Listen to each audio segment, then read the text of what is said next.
and they beat the Broncos, and you just go week to week. 1 week a team gets blown out, comes out the next week and blows out another team that they weren't expected to even compete with. It's been one wacky regular season so far here in the NFL. Yeah, it has, and we always talk about it, and that's why teams can't be like fans all that much, and the fact that they have to understand that this is just one game, and it doesn't matter if you lose by giving up 50-plus points like the Eagles did to Green Bay or Chicago did the week before, or you lose 7-6. It's still one loss, and you got to move on. It's not the end of the season. You're playing, as I said, meaningful football deep in the season, and it's even made so much tougher for the fact that the AFC North is so competitive, and we saw it last week with Cleveland, and all of a sudden all of a sudden Cincinnati's back in first place after laying that egg against Cleveland. 1 week later, they bounce back. They're right back in first place. And that's going to be the way it is in this division because I don't see any of the four teams going away. Nope. And they're going to be beating up on each other, and whoever's able to withstand things going forward. It's going to be very difficult, in my opinion, to get a wild card out of the division simply because I do think they're going to beat each other up to a certain degree. So it's going to be nip and tuck throughout, and you have to understand as a player that, okay, we lost the game we thought we could win, but it's not the end of the world, and you got to get right back to work. Absolutely. Now, next week, real quick, talking about all these teams and competing. Here's the opposite, by the way, of the AFC North. You get the Falcons and the Saints, and they're struggling. 4 wins, and they're leading the division over there. It's the anti-AFC North. What do you expect when the Browns and the Falcons hook up next week here? We mentioned Josh Gordon being back in. Saw what happened with Atlanta yesterday. They held on with Carolina. Atlanta's been a Jekyll and Hyde team all season. They've got weapons. They can beat you, but they don't always show up. They are going to be the home team. So what do you expect to see when the Browns and the Falcons hook it up? Well, I'd be much more comfortable if the game was in Cleveland because Atlanta tends to be a much better team in the dome, yes. And obviously it'll be there. But the one thing is they're 4-6. They're leading that awful division, but they're 4-0 in the division, so they're 0-6 out of the division. So anytime they get out of the division, they haven't been able to compete, and that bodes well for Cleveland. But anytime you see Matt Ryan and Julio Jones and Roddy White, you got to be a little bit scared about getting beat down the field. But I think you've seen enough of the Falcons and to know that they're not a great team by any stretch of the imagination. They struggle on both sides of the ball up front. So their offensive line is weak, their defensive line is weak. And their defense as a whole is a big issue. So this is a chance for the Browns to get the running game going again. And I think that's got to be their mentality because you want to play a ball control type game to keep it away from Matt Ryan. Absolutely. Physical football for sure there. And it's funny. And looking at that South, man, 4-6 teams fighting at the top. Then you got Carolina and Tampa Bay down at the bottom, man. Meanwhile, the whole AFC North practically. Yeah, Tampa Bay's right back in it. They won their second game. Exactly. Think about that. They are 2-8, and they are 2 games out of first place in that division, man. That is ridiculous. Carolina's 3-7-1. They're even closer to first place, man. That is that's Tampa Bay has it. Right I think Tampa Bay's 0-5 at home. 0-5 at home. Yes, 0-5, 0-4 in the division. and they're right back in it because they got 1 win in Washington. They're 0-4 in the division.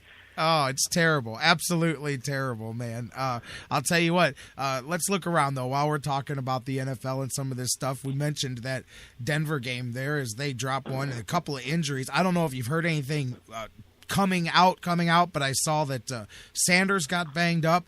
Julius Thomas was out. Monty Ball was out. They definitely got knocked around a bit yesterday.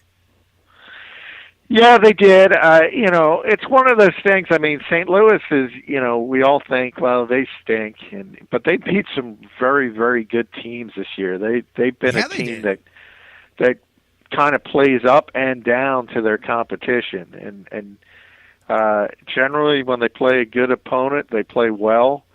And the one thing they have is that front four, which had a difficult time at the beginning of this season. But when they turned it on about week 5 or so, they've really turned it on, and they're difficult to deal with, and that's how they won that game. That front just put incredible pressure on Peyton Manning, and as evidenced by the fact, to give up 7 points in this era to the Denver Broncos. That's nuts. I didn't think that was possible. I mean, you think Denver can get beat, but you expect them to lose, I don't know, 34-31 or 34-27. You never expect them to get physically manhandled the way the Rams did it. But, Robert Quinn, Aaron Donald, Michael Brockers, that front four is really difficult to deal with. And it's not even about the number of sacks. It's just about the pressure they put on and the fact that – Oh, go ahead. Yeah, the fact that they don't need to blitz at times, because the front four is so good. I think that's kind of what happened yesterday. The injuries, Emmanuel Sanders took a massive hit, concussion, but you would imagine he's going to be, if he's not okay this week, it won't be that long. And we'll see about Julius Thomas, obviously. An ankle injury is far more significant, but we'll see how bad that is. Monty Ball, they have enough depth at running back to overcome that. But, it's a bad effort by the Broncos, no question about that. Yeah, and that's a couple of times in a couple of weeks now with New England. I'll talk about that in a minute, but you mentioned that front. People shouldn't be surprised about that, because I remember how much going into the season people were anticipating what that defense could do over there, and being one of the surprise defenses over there with St. Louis, and what that front is able to do, some of those guys. So definitely not a surprise at all what they've done. Just interesting to see. As you said, they've beaten, even though San Francisco is what it is, I'll put them in that category. They beat San Francisco, Seattle here, now Denver, and you're beginning to see them. It's a lot. I see a lot of the similarities of things they do into what kind of a team kind of over here with Cleveland. I mean, obviously a little difference in the record and some positions, but you can see a lot of the way they win games being the same. The way they lose games can be the same too. Let's look at looking around. Couple of offensive explosions. Green Bay, we've already talked a couple of times today about Aaron Rodgers. I thought there'd be a shootout. There were 73 points scored, but Green Bay put 53 of those on the board, and Philadelphia came down a little bit to earth. They still put 20 points on the board, but doesn't matter when Aaron Rodgers is going half a hundo like he did last night, and he is clearly back in full Aaron Rodgers mode here. Packers sit at 7-3 now, 5-0 at home. And hopefully some people are relaxed. Yeah, well, they should be. This is a bold statement, but I'm going to make it. I don't think anybody has ever played the quarterback position better than Aaron Rodgers is playing it right now. Wow. It is ridiculous, the throws this guy is making. The windows he fits the ball into, people. If you saw the first touchdown to Jordy Nelson, down the right sideline, he had a step on his defender. That ball was placed in a bucket right in front of him, 40 yards down the field. It just didn't break 1 inch of his stride.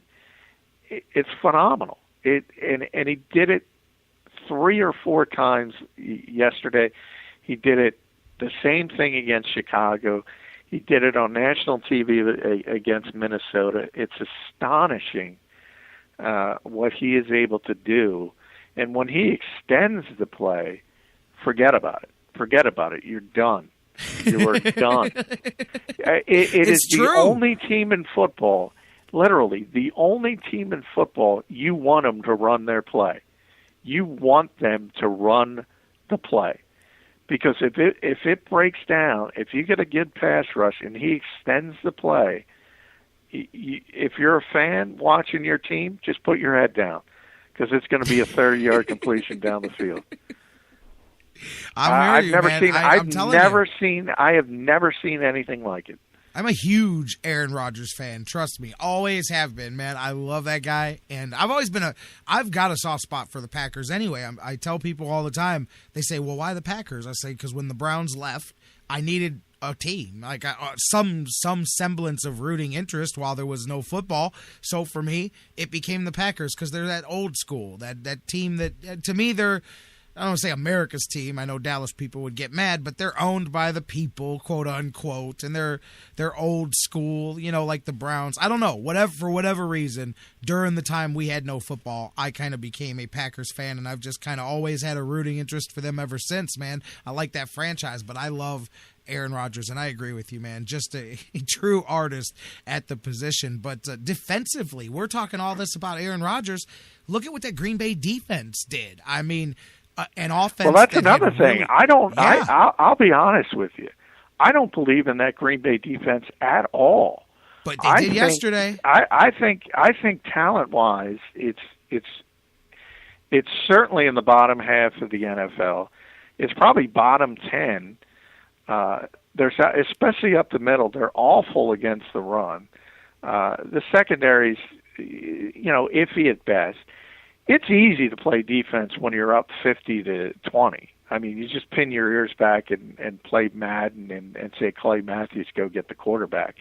And they can look phenomenal at times. And this just more speaks to the greatness of Rodgers because that's what great quarterbacks do. They make everybody else better. Not only on the offensive side of the ball, on the defensive side of the ball, because you're always up 14. And, you're behind the 8 ball. You look up, you walk into Lambeau Field, and you look up losing. 5 minutes into the game, you're down 2 touchdowns. Yep. And all of a sudden you're like, well, what the hell do we do now? God forbid you have to punt it a third time. And by the way, Tim Mastay, the punter, he doesn't even get to rest when they play in Lambeau because they don't need him. They never punt. I know. It's astonishing. It is astonishing the level he's playing. I don't believe in that defense at all. I don't think it's a good defense. I don't think it's been a good defense in 4 years. I think Dom Capers is behind the curve as far as scheme goes. I think there's tremendous holes, and that's why I think as everything I've gushed about Aaron Rodgers, I don't think they're winning the Super Bowl simply because the Super Bowl is not likely going through Green Bay, and I think they'll have to go on the road, and I think that defense will lose a game. I really do. I think it's that bad. They've gotten better, but I will give you that they played Chicago last week and then here. But, I mean, really, I thought slowing down the Eagles, and I know what you're saying. That game really was over quick. You had the turnovers, and you had, next thing you know, it's 30-6 or whatnot. So I know what you're saying there because you made Philadelphia one-dimensional. But I thought they were getting better. I hear you, though. I do hear you. That's going to be the Achilles heel for them. Yeah, I mean, he's able to mask deficiencies, and that's what great players do. I think you saw it earlier in the season. I mean, they don't have B.J. Raji. They moved Clay Matthews from he's like outside a linebacker to inside because they can't stop the run. They know they can't stop the run. It just doesn't mean anything when you're behind by 21 points. And think about that because, the one knock on Clay Matthews' game is the fact he can't stop the run. But did have inside, whether it's Brad Jones, A.J. Hawk, whoever they're throwing in there. So, if you think back to a couple years ago when Adrian Peterson, ran for 200 yards on him twice. Now that's Adrian Peterson, but still, right. If it's Jim Brown, if it's Adrian Peterson, hey, it could be Marshawn Lynch here in the playoffs, Yeah. If you give up 200 yards for a running back, you can't stop the run. I don't care who it is. It's going to be an issue at some point because you would think you know,